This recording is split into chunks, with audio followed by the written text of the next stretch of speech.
Hello, Snow West. It's Wednesday, I think September 4th, which means we're at day 86 on the Snow West countdown. 86 short days until my anticipated first ride of the season. Might be a little sooner, might be a little later, you never know for certain, but give or take, just a little ways to go now. Last weekend I posted a long video. A few of you guys watched it. I know it was long, there's no doubt. But it generated one particular comment that just pushed one of my buttons once again. This is the same thing that happened back in February. Somebody came on to complain that I and people like me had ruined snowmobiling and ruined Island Park, and that we're responsible for all the evils in the world. And I'll tell you what, there just isn't much somebody can say that pushes my button more than trying to blame me for other people's actions and other people's behaviors. Personally, I think it's a load of horse crap. You know, I'm not responsible for how other people behave, what they do, what they say, what they think. But he was all pissed off that I share places to go riding, and because I share those wonderful places that I've found or that other people have taken me to and shared with me, that's just wrecking snowmobiling in Island Park in West Yellowstone, and it's just not worth it to even go there anymore. I mean, I can't tell you how much it just annoys the heck out of me when somebody says things that are just so stupid and ignorant. But they say it frequently, and people are real touchy about the fact that, you know, I make it a point in these videos during the wintertime to take you exactly where I'm riding, show you exactly what it looks like, tell you where it is, when it is, what the weather conditions are, and not give you all the bull crap and all the hype that you see on so many other channels. I watch all the other guys, make no mistake about it, I enjoy it. You know, we've got, I think, 12 or 13,000 people following this little channel now. I don't expect it's ever gonna have 100,000 people or 250,000 people or any of that nonsense. This is going to be a small channel because I focus on, you know, one small geographic location for snowmobilers. And I have no, false expectations. This isn't a sponsored channel. Nobody's writing me a check. Nobody's paying for it. Nobody's giving me free gear. So what I tell you from my heart. I try to make sure that it's as honest and has as much integrity as I can possibly give you. So when somebody fires back at me and lets me know that I am the source of all the evil in snowmobiling, that I've somehow managed to ruin snowmobiling and turn a place as big as Island Park, you know, we're talking hundreds of square miles. It's huge that somehow my little guy, my little self has been able to ruin it. I just shake my dang head and wonder where these people were born. You know, where did you grow up? People are responsible for their own actions. You know, that's like saying that, you know, the guy who runs the loud muffler or takes the silencer off entirely, just runs straight pipes. That's a choice he made. Nobody else is responsible for that guy except him.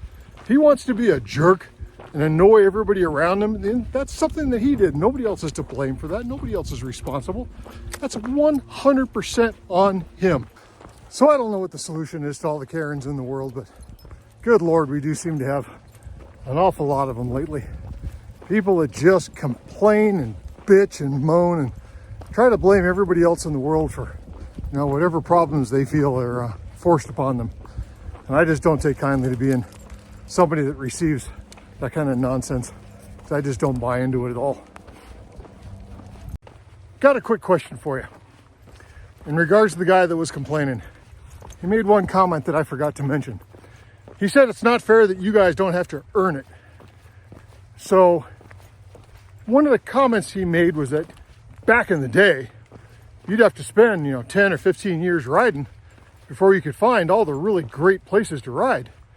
You know, you'd get your topo map out and your compass, and you'd go out there and have to go scouting, and year after year, you'd slowly build up an inventory of where the good places were to ride. And I'm ruining snowmobiling because I'm telling you where you go. So you hop in your truck and you hook up your trailer and you drive 2,000 miles cross country, and maybe you come once, twice a year if you're really lucky, and you need to spend your 10 or 15 years of coming out here to learn those spots. But when I come along and I tell people exactly where to go, So as soon as they get here, they can hop on their sleds and start having the best possible experience that that 2,000-mile drive has earned them, that I'm ruining snowmobiling. And I'm curious, guys, do you think you need to earn it? Or do you think it's perfectly okay if somebody like me, who gets to ride 2 or 3 days a week in Island Park all winter long, goes out and does the earning for you? If I hunt down all the spots and I tell you where to go, and I save you, oh, I don't know, 5 or 10 years worth of riding, so you know where the fun places are, I'd like to hear from you. I'd like to know, what do you think? Is it wrong? Do you need to earn it? Do you need to put in the years and years to find the good spots? Or is it reasonably acceptable for somebody like me who lives here and rides here constantly all winter long? And I've been riding in Island Park for 16 years, 15, 16 years now. If I share that information with you. So when you reply to this, please tell me your personal opinion on that. I'd like to hear you. Thanks. Meanwhile, let's shift the subject to something much more interesting. Fall snowmobile releases are upon us.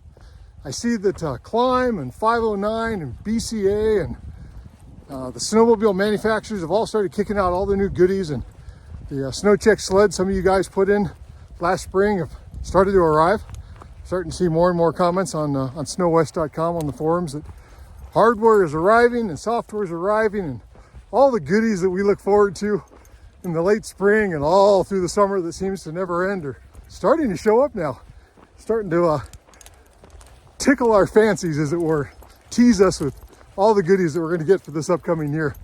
And I'm looking forward to it. You know, I ride Skidoo, as I think most of you guys know, and I've got one of those big screens, and I am very eager to see that new GPS module that BRP is releasing. I hope that that thing is a home run. Right now, those of you that own Polarises and have the 7S, you're kicking our trash. I'm the first one to admit, man, that is just a beautiful system. And it looks like Arctic Cat has also got a killer system coming from Garmin. And I'll look forward to having a chance to play with those this coming year. I am looking right into the sun, just so you know. That was the reason I put the sunglasses on. You can see that big shadow of the camera up on the gimbal on my chest, man. I'm walking right into the sunset now.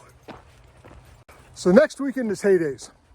And unfortunately, I didn't think far enough ahead and make reservations, so I will not be at Hay Days this weekend. However, some of the other guys from Snow West from the office will be there, and I encourage you to drop by, say hello to the guys from the magazine. Tell them what you think of this little video channel. This is strictly inside baseball here, but fact of the matter is we might be doing better than the magazine is on Facebook. We're having a little fun.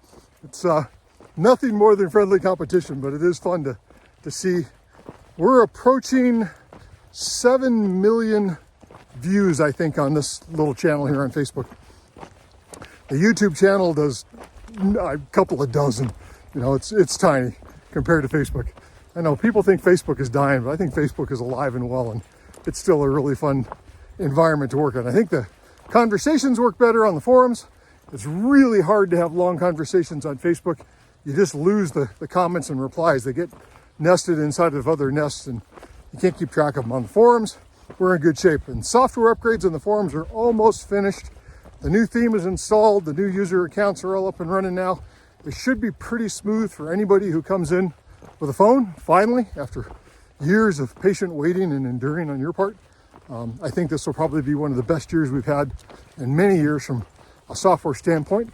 And I look forward to seeing you guys there on the forums whenever you have time.